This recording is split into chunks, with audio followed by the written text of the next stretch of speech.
Welcome to Quilling It, where authors spill the ink on writing, publishing, and promoting your book in today's market.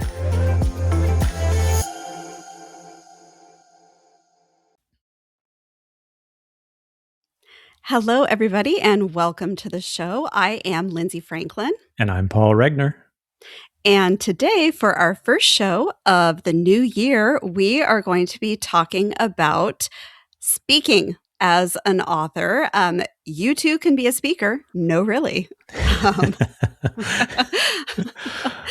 So, Paul, you and I both have a bit of experience in speaking and teaching. So how was it that you first transitioned from being a writer to being a teacher or a speaker? And where is it that you have done this? Yeah. It was one of those things I never would have thought because, again, growing up, I was a pretty shy kid.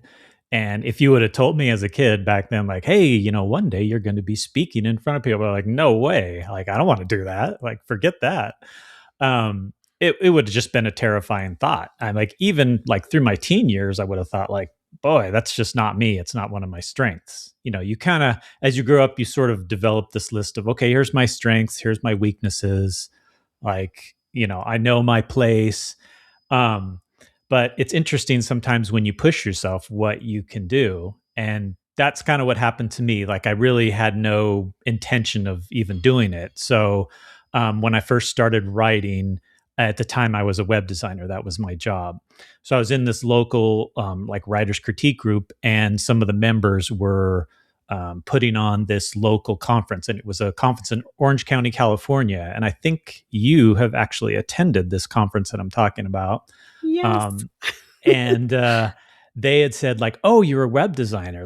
Oh, that's great because we have a lot of writers that are trying to put together their author website. Hey, do you want to come to the conference and teach about how they can build an author website? And I thought, okay, well, I know how to do websites. I guess I could teach on that. That might not be so bad. So I agreed. And that was my first step in. And it went pretty good. I felt really nervous the whole time through, and I practiced at home, of course. But after I did it, I had, people coming up to me afterwards say, hey, thanks. That was really helpful.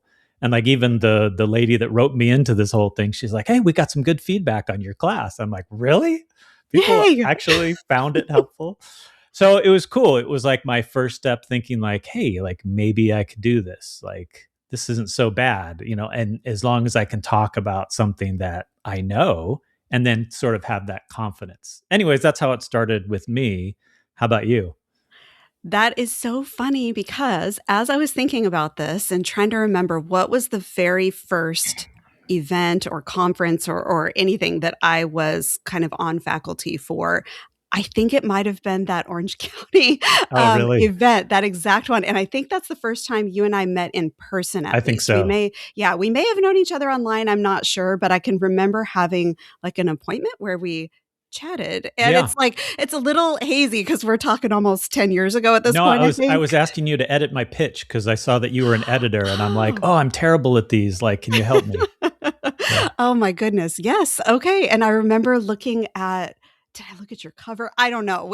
We were talking about your Space Drifters series. I do recall this. So I think that was the first time I was on faculty, and I was not actually teaching at that conference, but I was in, I think they called it the resource room or something like that, where I was doing kind of mentoring appointments. And that was a really nice way for me to ease in because I'm kind of the same, where if you had said, oh yeah, you're going to ever voluntarily speak to a room full of people as part of your job, and you're going to do this on purpose, I would have been like, no, ma'am, that is absolutely not going to happen. I was the kid, even in high school, I am pretty sure I was supposed to give a speech my junior year of high school, got up in front of my history class and just kind of started crying because I was so nervous. And I think that my teacher, if I'm remembering correctly, allowed me to turn in a written report instead because he took pity on me because it was that sad. So I was very shy, very nervous to talk in front of a room full of people. Even when I knew what I was talking about and felt well prepared, it was still just really overwhelming. So having that kind of one-on-one opportunity where I could just sit down with fellow authors, fellow writers, and have a one-on-one appointment where I was still, feeding into them as kind of a teacher or mentor type person, helping them in that way, but not having to be in front of a room full of people. That was a really good on ramp for me to get into the teaching space. So that was kind of how I started, and kind of went from that to teaching workshops, and then eventually over time that evolved into, well, maybe would you want to teach a continuing session? And it's like, oh, okay, 11 hours of content, sure. Why not? And last year I did my first ever keynote speech at a conference, which was terrifying, but really, really fun, and such an honor to be asked to do that. So, which is a little different. Speaking is a little bit different than teaching. So, yeah, it was kind of one of those things for me too, where I just thought, that's never going to be a thing that I will do, and yet here I am. Yeah, it's funny. You like made me remember something that happened to me, because you talked about you had to get up and do a speech in elementary school. And it reminded me, like, I have this story somewhat related, but it's related to writing and it was I always look at it as kind of a milestone in my writing journey, because I think it was like fourth grade or something. And we were supposed to write this little 1-page, like a little short story or something like that. And I thought, oh, this is fun. I like to do this kind of stuff. So I wrote it, and I wrote it kind of like I wanted to, like kind of fun and funny and silly and just lighthearted. And then I get to class, and the teacher says, "Oh, okay, so now we're going to take turns, and you're going to get up and read your story in front of the class." And I was like, "What?" Like, I was sitting there in terror, like, "What do you mean? Like, I don't want to do that." Like, it's so embarrassing, because you think, like, especially when you write these stories, it's kind of personal, like you're sort of sharing a little bit of who you are. So I was like really nervous, and I didn't want to do it. But, again, what are you going to do? You got to do what the teacher says. At least in elementary school, you're just like, yes, okay. So I got up there and I started reading it, totally nervous. And then I got to like a joke I had in there, like a funny part, and the whole class laughed, and I couldn't believe it. And I was like, whoa. Like, they actually laughed at something I wrote that I wanted to be funny, and they responded how I want. Like, it kind of blew my mind, which is silly. You think about it, you're like, well, yeah, of course. But like, in my mind, it was like this weird thing, like, oh, this actually works. Like, I can't believe it. So I don't think that's silly at all. That is still to this day, when I write a joke and somebody mentions it, or a part that I'm intending to be funny, right, and someone mentions it in a review or says this book was funny or this character was funny, there is nothing that makes me happier than that, because the joke landed and someone else thought it was funny. And so, no, like, my heart just like soared when you said that. The whole class laughed. I was like, yes, it landed. It was so cool. Yeah. And that was sort of, I always look back at that, and like, that was sort of a eye-opening thing. Like, oh, you know what? Writing can be powerful. It can and I seem to be able to work it in such a way, like, maybe I could do this, Even at that age, I wasn't like, I'm going to be a writer someday. It wasn't like that, but it was just like, oh, wow, that worked, So yeah, and that was sort of speaking. So it's kind of related in like, hey, you can be effective in speaking, even if you don't really think you're good at it, Yes. And as people of faith, we believe that the Lord is directing our steps and all of this. And I feel really convinced that the Lord has a sense of humor too. And that these things that we say, oh, I'm never going to do that, or that will never be part of my job, or absolutely no one will ever pay me to do X thing.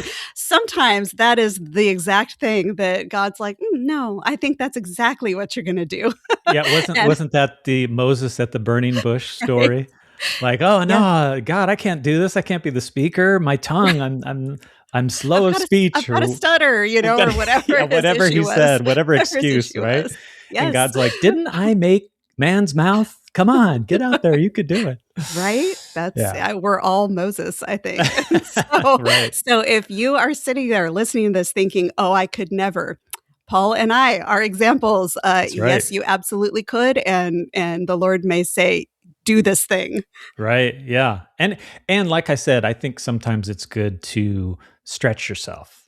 And I think what you mentioned was a really good way to do it, like start slow, right? Like I know a lot of conferences have like mentor appointments and things like that where like, hey, if you're a beginning writer, why don't you schedule an appointment with someone who's published some books and has some experience, and maybe they can kind of guide you. And you can start small that way and then sort of work your way up with like smaller workshops or whatever. I Yes. kind of got thrown into the fire. That web design class I was telling you, like I think 35 people showed up to it or Oh something. my And I gosh. was thinking like, who's going to be interested? I'm like, maybe 5 people because I'm talking about geeky web stuff. And then all of a sudden the classroom started filling up. I got more and more nervous. I'm like, oh my gosh, this is horrible. But Yes.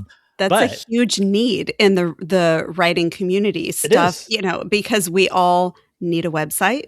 And Yeah. a lot of us are maintaining our own websites, but many of us do not have the skills to Yeah. actually do that. So that's a super helpful, like special interest type topic Yeah. that you can bring to the writer community. And it is easier now. But back when I taught that, it was a little more tricky to do a website. But regardless, I mean, the principle still remains the same. Where if you can have skills that you don't even maybe think are directly related, but it could be the need of the people at the conference or wherever you happen to be at. So yeah. Absolutely. But anyways, like, so it sounds like you've done, I think, more than I have, like an 11-hour, like broken up line. That's pretty huge. I haven't gotten to that level yet. What has prepared you for that, or what did you do? Or like, maybe a better question would be like, how have you gotten more and more comfortable with that kind of speaking to be able to say like, oh, like not just like, oh, my half hour's done or my hour's done. Phew, I'm out of here. Like, oh no, I've got to do a continuing class. Like, how am I going to prepare myself mentally for this? Yeah, it's definitely, oh man, it's a lot of prep work. And that is something that is important to note, I think, about teaching and speaking, especially at writers' conferences. Like you should I say the thing that's maybe a little like controversial? I'm just going to be straightforward about it. Say You it. should kind of get paid to do these things, guys. I'm just going to say that. Like you should get paid. That said, you are probably, if you factored in all of the hours that you put in with prep work and all of that, like you're probably making, $2 an hour, which is the same as our writing, right? If you sit there and think about how many hours and hours and hours it takes to do that and to promote our books and do all that stuff. So Oh, I don't like crunch to those numbers. That's do dangerous. not crunch the numbers. I You'll get never like to depressed. think I never like to think about how many hours something took me to Yeah. do, because it's just not it's going to feel like, oh, nothing is ever worth it. And of course, that's not true at all. So, you should get paid, but also there's a lot of work that goes into it. And so the prep work for me is very intense, and it's something I can't procrastinate on. I need to start well enough in advance on this so that I have time. Every time I start a new project, whether it's a new story idea or a new teaching session or anything that's big, I have this sense that I have an idea and that it's cohesive and that I know it's in there, but it feels like this big ball of chaos that I have to really kind of slowly pull apart the threads and start to unwind. It's like a ball of yarn, and I have to pull those strands out and really figure out what it is that I want to say and start making it very practical and very concrete. And that takes me a lot of time.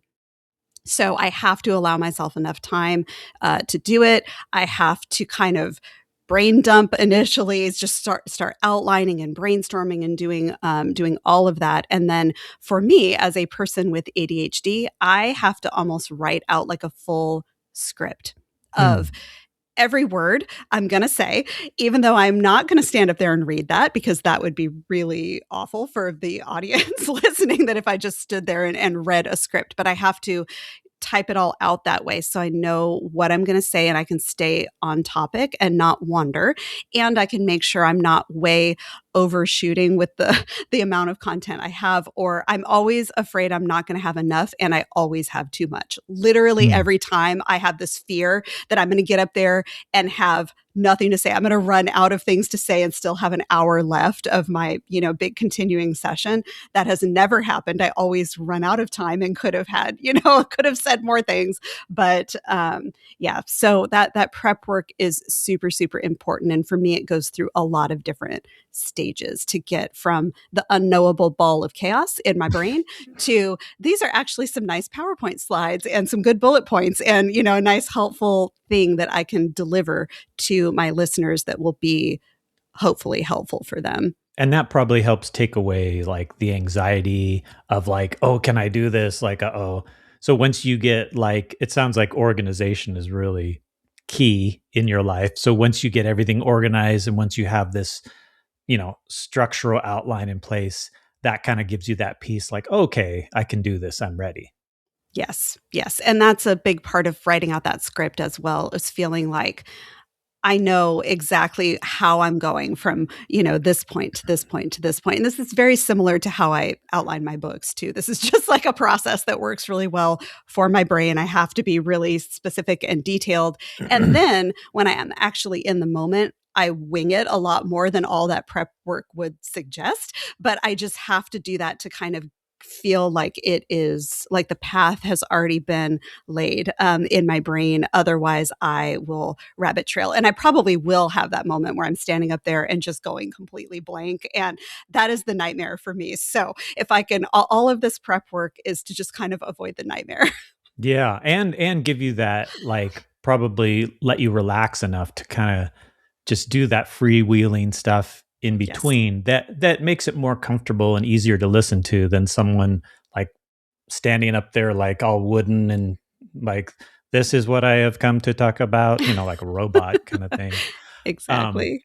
I will say one other thing too, and I'm going to call this my Aladdin principle is, and just fair warning, this is going to sound like some corny after school special teaching, but like, I think it's important. Like, I'm sure you've seen the cartoon Aladdin, and there's a scene where he doesn't feel adequate. And he's like, no, I got to be a prince. I got to pretend to be a prince. And the genie turns into a bee and says, be yourself. Sounds corny, I know. But I love it. I think that's a principle that applies to speaking, to your writing, to your life. Like, if you like, and I'll give you an example. Like when I first got asked to speak, like I thought like, oh, I have to sound like a speaker. And like I asked my wife, I'm like, hey, will you listen to me as I practice? And I'm like, hey, everyone, welcome to, and she's like, wait, what are you doing? Like, you sound like a used car salesman. I'm like, no, this is my speaker voice. She's like, no, just do your normal voice. And so I'm like, well, isn't that like boring? Like don't they want a show? Like, no, they just want someone normal and relaxed so they can feel relaxed. Like they're just talking to another human, not someone trying to sell them a car. So that was like great advice. Sometimes those closest to you can give you that really not brutal, but truthful advice. So, but as soon as I did that, it was way better. I even felt better. I'm like, oh, okay. I'm just like talking like I would talk to someone else. So I think that's, if anyone's like nervous about like, oh, how do I get up there and speak? Like, what do I do? Just act like you're talking to a friend or a couple friends at a table. Like, let's say you went out to lunch and and they go like, oh, hey, so you're a writer. Like, how is that? Like, how'd you learn that? And like, just like that, like you're explaining to like a group of friends. And it's just, when I started doing that, I'm like, okay, yeah, this is relaxing. I don't have to put on any kind of, personality or acting or whatever. I can just be myself and, take it or leave it, whatever, right? You're never going to please everyone. But ever since I did that, it's been way easier just to kind of be myself. So that's what I would say to anyone out there that gets nervous. Like, what do I do? Just be yourself. That's the best thing. That's really great advice. And one of the first places that I taught kind of like a real workshop was at the Mount Hermon Christian Writers Conference. And that was the first conference I had ever attended as a writer years before. And I had attended every year since. So I first went in like 2010, My cat just fully jumped onto my lap. Sorry. 1 second. He's like, okay, you need to go somewhere else. I am so sorry, friends. He's like sniffing towards my microphone. So you're going to get like a little, cat snoffing sound if I don't get him down. Okay. He is gone. Sorry about that. And we didn't even get a meow. I wanted at least a meow. Nothing. Oh, goodness. I know he's going to like bat my microphone, but no meow. I had attended that conference for the first time like in 2010 and then had gone every year since. And I taught, I think for the first time, maybe 2017, 2018, somewhere in there. So I had been a lot of years and that environment was very familiar to me. It was like that and Realm Makers are my two home conferences, right? So teaching in that space helped remind me that these are my peers that I'm speaking to. I still attend workshops, and even to this day, I will sit in workshops at writers' conferences, even when I'm on faculty.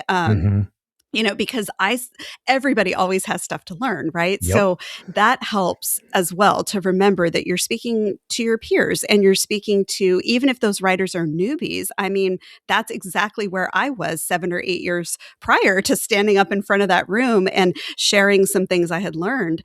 I was brand new in 2010 and had never sat in a workshop of any type or been in any sort of writing class ever, except for in, regular school. So that was a very helpful reminder that being in that familiar environment really like drove that home immediately. It was like, oh, I am just talking to people who are like me. And that is still true. When I get up in any room full of writers, these are my peers. And so you don't have to put on airs. You don't have to feel like you are this, kind of fancy special, person or anything, because it's, I am just going to crash and burn if I get up there feeling like I have to be that guy, because I'm not that guy.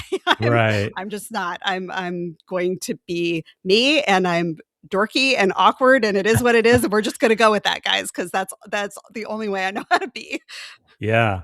And also I think another thing that helped me is, like, I think when I first started doing it, I was like worried about me, like, oh, how am I going to come off? How am I going to be perceived? Like, oh, what am I going to do? And then I think it was one lesson I was teaching that they asked me to teach on. I was kind of excited to teach on it because I'm like, oh, cool. I've been thinking about this. I'm really excited because I think I actually might have something valuable to share. And that was when it switched. I'm like, okay, it's about them. It's not about me. And I could actually be helpful. And then ever since I did that, like no matter what I'm talking on, I always think like, okay, how can I like provide the best like value to these people? Like, how can I help them? Maybe they don't know about, and it always surprises me, like something like indie writing, which I do like every day, like the promoting and the Amazon ads. And to me, it's like, oh yeah, this is like, everybody knows this. And I'll talk to a writer and they'll be like, oh, how do you do that?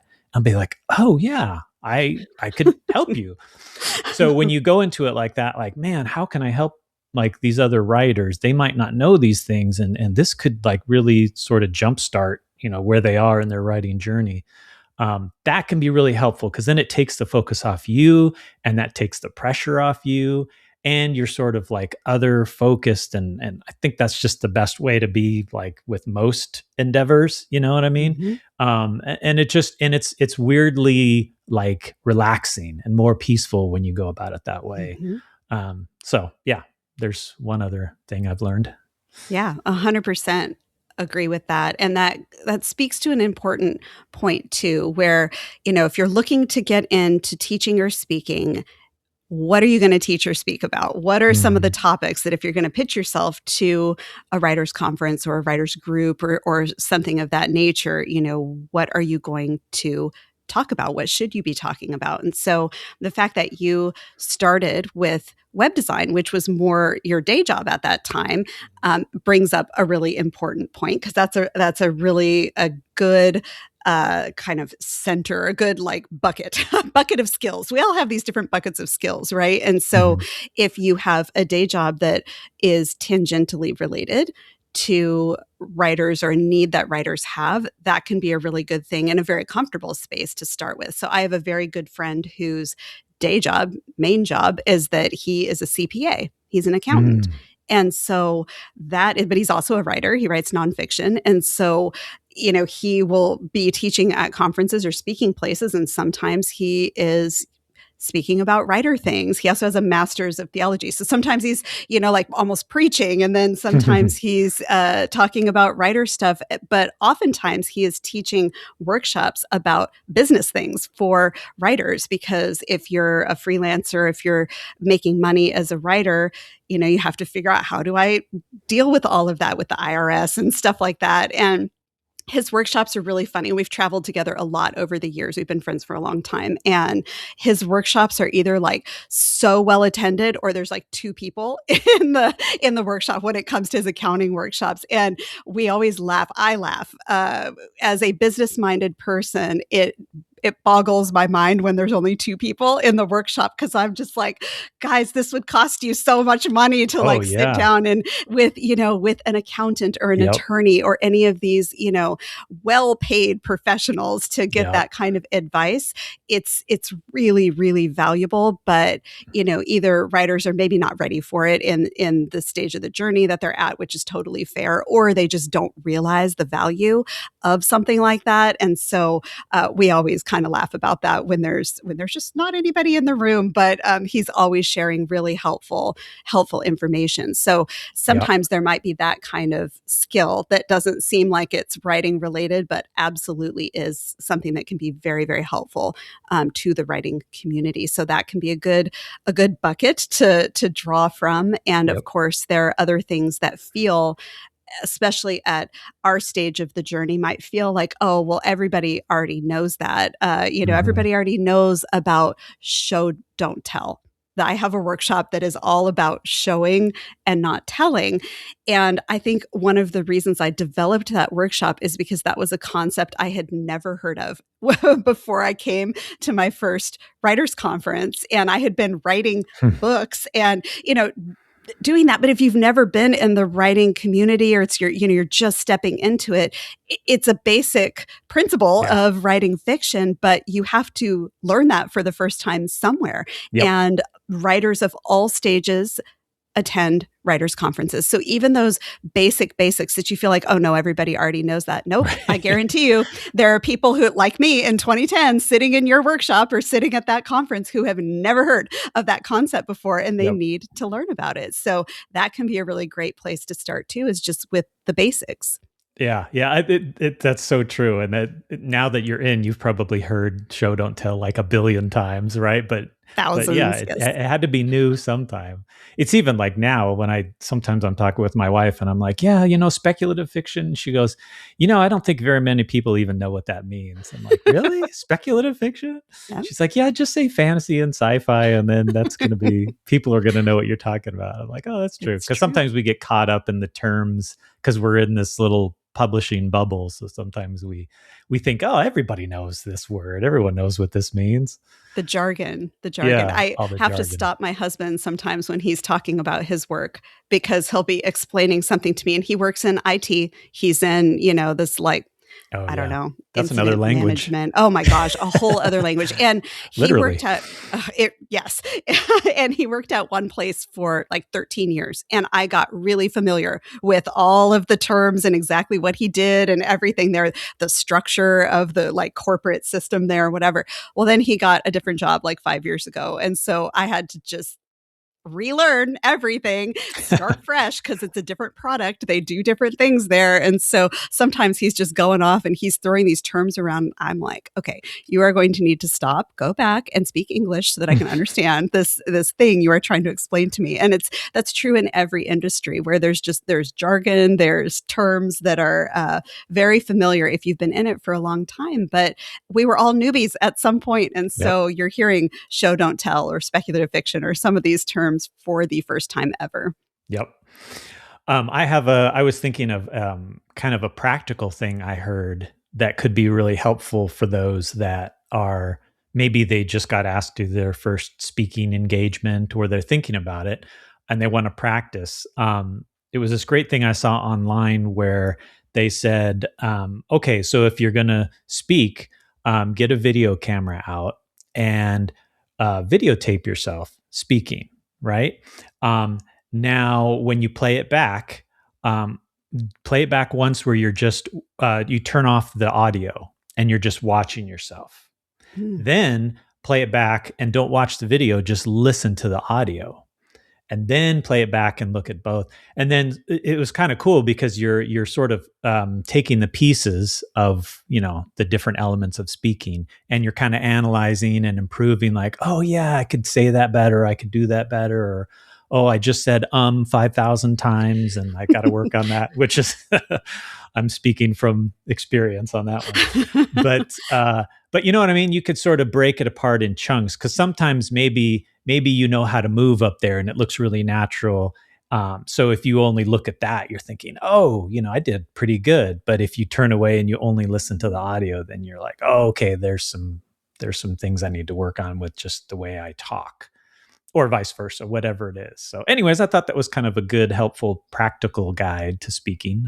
Yeah, that is a really cool tip. I'm actually terrified to do that. Something that is so funny when I am... Like it's going to wreck your confidence. You're like, no, I'm terrible. I thought I was good. Oh, no. What face am I making? That is my thing where, oh my gosh, whenever I am like clipping our videos here on Quilling It and like making our social media stuff, the funniest thing for me is trying to find still frames that I'm going to pull and use in our little, Instagram promo stuff for the covers for the reels, because your face, Paul, is always like serene, and you always look very like if you're smiling, it could be a headshot, or if you're just listening, then it's like this very kind of calm, normal face. And my face never stops doing so many things. It's like it's way more difficult to find a still of me where I look human, and it's just I have this rubbery face, and this is something I actually learned. Should I work on more wacky faces? Should I do more expressions? I think maybe I should dial it back a little bit, but I don't know. I have tried, and this is just, again, be yourself. It's the Aladdin principle. This is just what my face does. But that is something I learned when I started speaking, because people would be in the classroom, and especially my friends, were like all proud because I'm up there speaking for the first time. So they were taking photos, and I have this snapshot of me. I think I am teaching at Mount Hermon. It would be maybe 2018. I don't know. But I'm standing up there and I've got kind of my hands spread out like this. And I don't know what I'm doing. If I'm swallowing, coughing, I don't know what, but I'm making the most ridiculous face where my mouth just looks like a block. It's the weirdest thing. And I post it on social media every once in a while because I'm like, look, that's what my face looks like. Because it's just it is awful. It's awful, but very funny. And that is just what I look like sometimes if you catch me at the wrong moment. So, it is what it is, though. My face is expressive, and it does what it does. So, I'm that's actually better. Otherwise it would be boring. So that's good. It's, I've got to be me. And that's the thing. If I try to control it, I think if you try to force it one way or the other, if you have a super just chill, calm energy and you try to be really animated, that's going to look really bad too. That's going to be very forced and because it's not going to feel real. And it's the same for me. If I try to keep my face really calm, it's just not going to look right on me, because that is not what my face wants to do. Or like me when I tried to be the used car salesman of speaking. Like, hey, everybody. Exactly. Welcome to my website workshop. Who wants to learn about writing? Yay! Oh, goodness. Yeah. Well, that's good. That's good. I'm trying to think. I think I'm all out of writing tips, but I'm sure I missed something. There's got to be something else that could be helpful. I don't know. Do you have anything still going through your head that might be helpful to someone else that's helped you in the past with, what you've done? Yeah, I think that if there is a particular conference that you are targeting, that you are like, man, I would love to speak here. I feel like I really have something to offer to this community, or it's a community that has given me so much, I want to give back. A really good thing to do is to volunteer some time first so that they can become familiar with you, familiar with who you are. That can be a good way to kind of get your foot in the door if, it's not a conference that is open to just cold pitches. And some are. Sometimes the conference directors are like, apply to teach. And, Right. that's, they will pull from that pool of applications every year. But other times it's like you kind of have to be known to them before you can get in. And that can feel really frustrating if you're on the outside and they don't know you yet. How do they get to know you? Of course, attending the conference helps, but when you are there, volunteering in some ways can also help. And so those mentoring appointments are sometimes done on a volunteer basis, which, as the mentor, and you could say, look, these are my credentials. This is how long I've been in the industry, or, these are the ways that, I feel I could be helpful. I could take, mentoring appointments in these specific areas. Those are often very like on a volunteer basis where you Yeah. are giving your time. And if you do well with that, people book those slots with you and they give good feedback to the conference director. That can be something where the director's like, I wonder if this is a person who would be good to teach a workshop. And so that can be a good way to get your foot in the door if there's a particular conference you're targeting. Yeah. I had two more thoughts that just popped back into my head. Yay. Another thing is, like one year it was at Mount Herman conference. Jill Williamson and Shannon Ditmore invited me to co-teach with them on, like, it was like a teen track for writing. And that was also a little bit more like, less pressure. I felt like, oh, okay, I'm not the only speaker. I'm sort of co-teaching. So that could be another way to kind of ease your way into maybe like you're Mhm. trading off and all the pressure's not on you. That could be easy. And also, like, I just thought on a practical level, like, so this is sort of like the cold business minded way of looking at things. Speaking can be great for getting your name out there, getting your books out there. A lot of times when people speak, at the end, they're like, oh, and by the way, there's a table outside the room with my books. So check it out. And when you're Mhm. speaking, you're probably talking about your book. So it's just another way of like getting your books out there. So it's like a good marketing promotion thing as well. Of course, like that's not the main reason we look at it, but I'm just saying it's a nice little side benefit, right? Absolutely. It absolutely is. And because of what I mentioned before, being very straightforward about the fact that, we're not going to think about how many hours we put in and what we get paid to do these kinds of gigs, Mhm. because of course it's not really about that.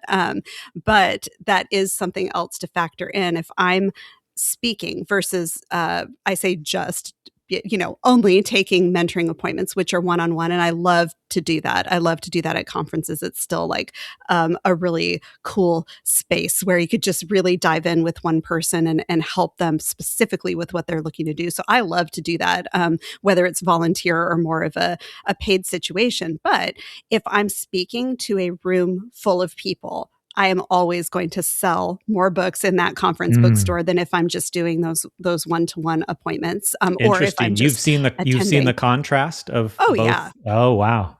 That's interesting. Absolutely. And even at the same conference, like I have taught, let's see, at the Vision Christian Writers Conference, which is kind of the new iteration of the Mount Herman Christian Writers Conference, because it's held Mm. in that same location, but it's put on by Vision. And they do a great job there. They've really taken up that mantle and then kind of made that conference their own. It's a great conference. If Mm. anybody is looking for a Christian Writers Conference, I highly recommend it. But I did a continuing session there, I think in 2024. And then this last year, I did one-on-one mentorship, which I'm doing again this year in 2026. And I love all of that.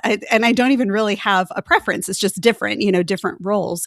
But yeah, being up in front of the room for, again, those 11 hours over 4 days or whatever, definitely sold more books that year than when I'm just working with 4 individuals one-on-one. And both of those things are great. But yes, if you are putting in the time to develop workshops and continuing session, keynoting, all of that, you are definitely going to sell books at that conference. And so that is another benefit to sort of add on to, whatever stipend or fee you might also be collecting. So definitely a thing to consider. Yeah. No, excellent. Yeah. And this is timely because both of us are going to be speaking pretty soon at conferences. You're going to be speaking next month, I believe, in February at the Realm Makers Winter Retreat. Is that right? Yes. We are doing the winter retreat in Florida this year. Mm, So I will be escaping from the cold here in the Pacific Northwest and going to the beach cold. in You're in Florida. California. What are you talking No, about? I'm in Washington. Oh, okay. Yes, I originally am from California. So Paul is not wrong. I spent 40 years almost in SoCal. That's where I'm originally from. But we moved up to Washington State Oh, I in didn't even know that. 2021. Okay, there you go. Yes. So the chilly weather in February, but still not that bad. I'm just kind of on the other side of the river from Oregon. So I'm not like, we don't get a ton of snow here, but it does get quite cold. So I will be headed to the beach next month for the Realm Makers Winter Retreat and super excited for that. That's more of one of those kind of soul care type spaces where you really Mm. can dive in more. It's almost a blend of the writers conference thing where you are up in front of the room and facilitating the whole retreat, but you get more one-on-one time with people. So it has more of that mentoring vibe too. So I'm really excited for that. Retreats are really, really fun. Yeah, that's cool. I feel like I would be more comfortable even speaking at something like that, where it's kind of like a smaller, more intimate Mhm. group and it's a little more conversational, right? Feels like it Yes. would be. Yeah, Yes, awesome. a little more casual, a little more chill. Yeah, Yeah, but you also have something coming up in April, I I think? do. In April 11th, there's a local group here in the Treasure Valley of Idaho, which is kind of near Boise area, if you're not familiar with it. And it's called Idaho. It's a local group, and they put on two conferences every year. One is a spring conference, which is the one coming up in April, and then they do like one in October.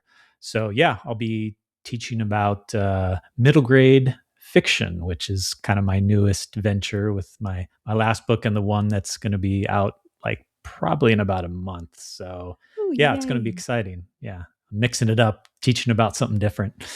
That's so fun. I Yeah. love middle grade. I love middle grade, and I love to see kind of more of it popping up out there. I hope it's a trend that is starting because I I love hope middle grade. so. Yeah. Yeah. It's weird when I first got into it. I heard all this like, be careful, middle grade, it doesn't sell well. And I'm like, that hasn't been my experience so far. It's been pretty great, and they're very enthusiastic readers, it seems like, Mhm. because the feedback I get seems to be more like, excited. And that's exciting as an author to, being able to generate that kind of excitement. It's really cool. It energizes me to like write more and Love that maybe that. I'm finding my niche, which is another, oh man, we got to do an episode about finding your niche in Okay, your I'm writing writing. notes. Yeah. Writing notes, guys. Future episodes. I always have a notepad here because we're just like, oh, we need to do an episode on that. Yep, that finding your that is niche. such important. That is probably, yeah, it's been like a 10-year journey for me finding like what kind of books should I be writing. It's not always like so intuitive, and then there's those people that know right away and their first book's a hit and then they keep writing in that same genre, and which marketing people love. Like, that's the way you're supposed to do it. And I'm like, yeah, okay, that's the way some people can do it. But anyways, Not all of again, us. that's another episode, right? Yes. I could ramble on and on. Okay. Well, we hope that's helpful to everyone out there that's thinking about speaking, considering doing teaching, even if it might not be your thing or you may not feel it's your strength. It could be. And the more you do it, the stronger and better you get at it, as Lindsay and I can attest. So, again, we hope it's been helpful. And thank you for listening. And we'll see you on the next episode.